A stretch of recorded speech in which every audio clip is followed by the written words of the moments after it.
But of course, he got fired from ESPN, and I didn't know he had this ongoing beef with Nick Bosa, but evidently Ryan Clark said something about Nick Bosa and his MAGA hat some years ago, and Nick Bosa hasn't tweeted in 4 years, and he decided his first tweet in 4 years would be just giving the okay, to the news that Ryan Clark had got fired.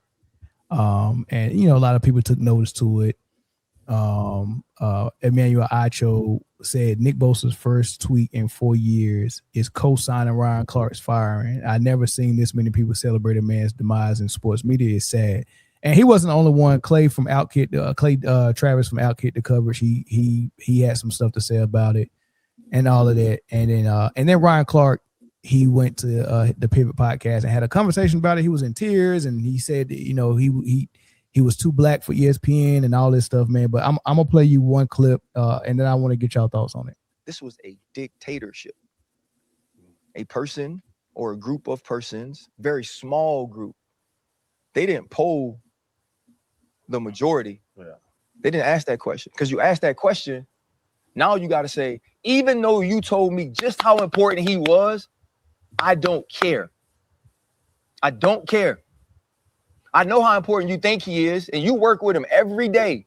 I don't care how important you think he is. I don't like him. People like me don't like him. They keep calling my phone. I don't want my phone to ring no more. Right? There's other things I'll defend. I'll defend talking about another executive. I'll defend that. I'll defend sabotage. I'll defend getting sued. I'll defend all those things. What I'm not going to defend is you standing up for Angel Reese and everybody being mad about the way you did it, or about what you said about, I'm not going to defend that. No. I'm not going to defend you standing on 10 toes for them all the time. It's not what I'm going to do. I'm not going to take those calls. And that was the decision that was made. So y'all thoughts on the idea that Ryan Clark is saying him speaking up too much for a certain demographic, which is his demographic, black people, him speaking up too much on ESPN got a lot of people that think like the people at the top of ESPN calling them pretty much saying, why are you letting this dude say X, Y, and Z? And the phone calls continue to come in and continue to come in. And basically what he was saying is the people that make decisions was like, I'm tired of getting those phone calls and getting asked about what you're saying on this network. So that was the decision. Y'all hold thoughts on all of that.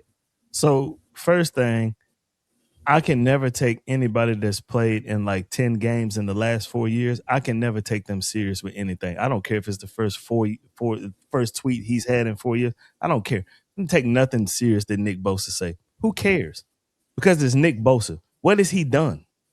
If you put Ryan Clark's career in a bundle and you put Nick Bosa's career in a bundle, whose career was better?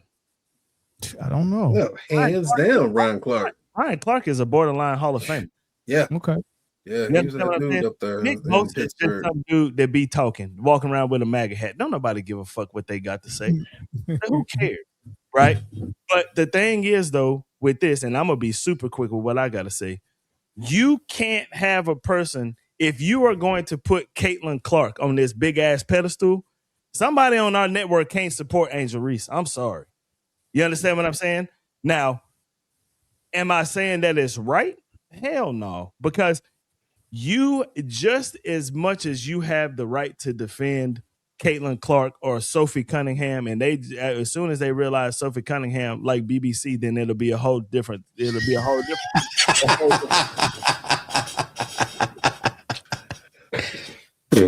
But you talking about the English TV channel, right?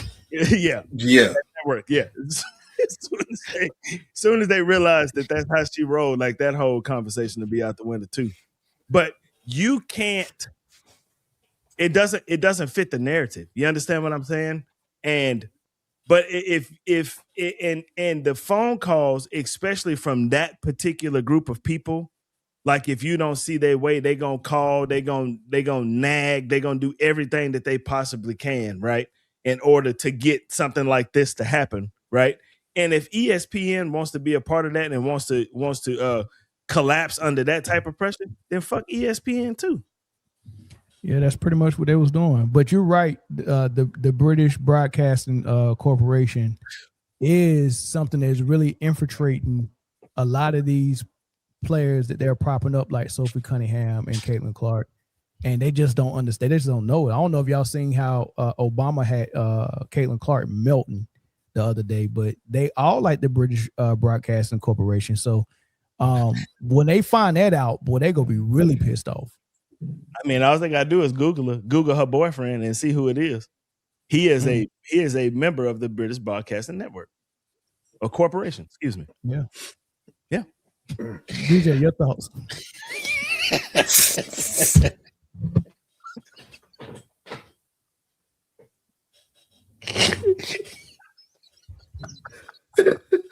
It appears like they have been expanding their employment over the last few years. I'm just gonna go out on the limb.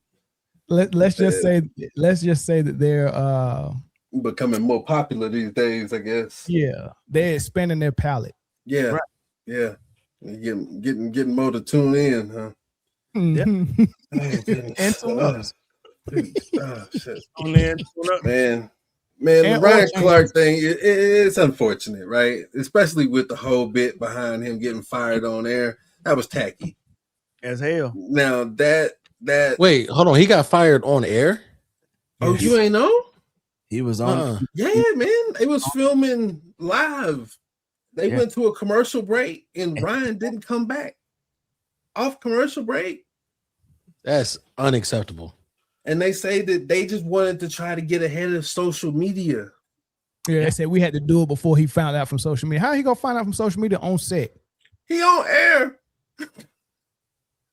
Yeah, that was classless. That is. So yeah, that's why he's having the response that he's having, right? Do I agree with Ryan Clark and all of his little, back to Africa business? No, not a lot of it. No, I don't. No, but I mean, I get it. You feel like you got to be the voice of Black reason, right? But yeah, at the top, man, it ain't enough of us. It ain't enough of us, man. They pout like the Angel Reese topic he brought up. They pout on that little girl so bad, and there was no pushback. Like if you're gonna have a conversation, like I hate the way Stephen A. Smith and Shannon Sharp did it, to where they would have the conversation with this Caitlin Clark thing, and they would just pile on Angel Reese and protect Caitlin Clark, and they have just Monica Manut there and as a Black woman, I can't go all the way on this side to protect Angel Reese. I'm going to try to stay in the middle and just speak the truth. Like, hey, look, it's just basketball. These girls are not jealous. Now, at least just stop saying jealous. And they was just they was just beating their chest, just Monica Manut, just admit it. I'm like, man, what is going on? Like, that is not how you do conversations like this. That's not how you navigate. Like, why is it so important that y'all go all the way on this side with Caitlin Clark, and then you can't have no opposing side, even when they trying to be in the middle with it? But that's another dude that I never take serious, is Stephen A. Smith too. He's nothing but a network guy. That's what he is. Yeah, you understand what I'm saying? He's a network guy. And I wouldn't doubt it if he liked the British Broadcasting Corporation as well. So, oh my goodness, that's a totally different story, man. Yeah. Totally different story. But yeah, I mean, I heard a dude here on TV, right? He's got a really big Dallas Cowboys podcast, and he was like, I can't feel sorry for a dude that makes, $2-3 million an episode on the podcast, you know what I mean? And then making, $20 million from ESPN. Like, I can't feel sorry for him. Like, quit crying about it. You know what I'm saying? Okay. That's fair. But my thing is this, though, that what got him to that platform is what he put all his hard work and dedication to, and that's playing football. He put all his work into that. interviewed well, and that's what got him the job in the first place, and that's what got him the platform that he's on. He just used the money, and the resources from the platform that he was on and transferred it over to another platform, right? So it wasn't like it was just given to him with a silver spoon. You understand what I'm saying? Like he earned it through his playing football. You understand what I'm saying? But Ryan Clark? Ryan Clark, yeah, that's who he was talking about.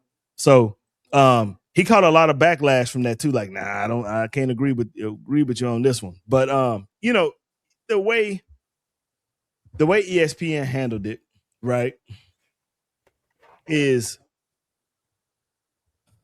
what's a good word for it? Typical. Oh, I was gonna say Expected. that. Yeah. And another thing, just to put a bow on it before we get to the Lions, another thing is people don't understand how tears could come from somewhere where you feel helpless. Like it's nothing he can do about it. Like, that happened on national TV. It's public, and you got so many people throwing darts at him from the outside, and I can't fight you back. There's nothing I can do. So when you feel helpless, the only thing I think is close to that for a man is going into a family court and having somebody say, you need to pay this alimony, you need to pay this child support, you need to split half of that and have your retirement, get that house up, and there's nothing you can do. Like, that's the rules. And when you feel that helpless, that can bring a man to tears. Like, that's like, I have nothing to fight this. There's nothing I can do. Like, this is the law. And when you keep in mind too, though, coming at you, go ahead. To frame that, right? He had just led them to 2 Emmy Awards in back-to-back seasons. Yeah. See? So he felt in his mind, out of his own mouth, I listened to his interview, he felt like he was the best sportscaster in the world. Like, he had made himself that. What are we taught as black men? You got to be 120% better than them just to be even with them, right? Good. Yep. Right. Mm-hmm. We all heard this. Mm-hmm. So he was speaking his truth. He went out there, kicked their ass. Yeah. The thing about it is, though, is even if you watch conversations, like, it always went to him. You understand? He was the final thought, right?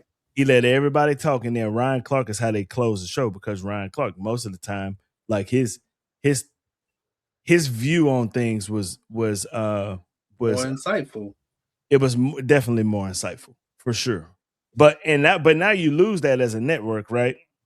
And you're gonna get a bunch of. I mean, to me, like, it is less viewable if I just got a whole bunch of yes men that think that the same way on something, and what's gonna happen is people gonna stop watching.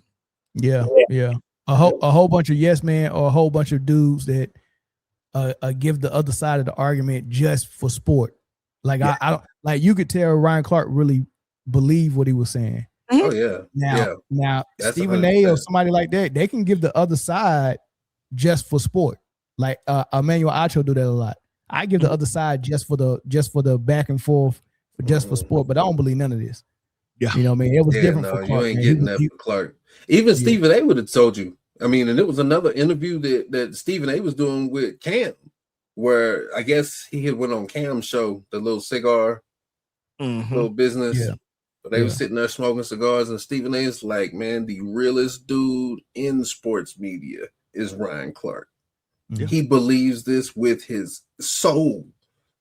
Yeah. Like, everything he put on camera wasn't fake. He just tell you like it is, man. And a lot of people can't deal with that.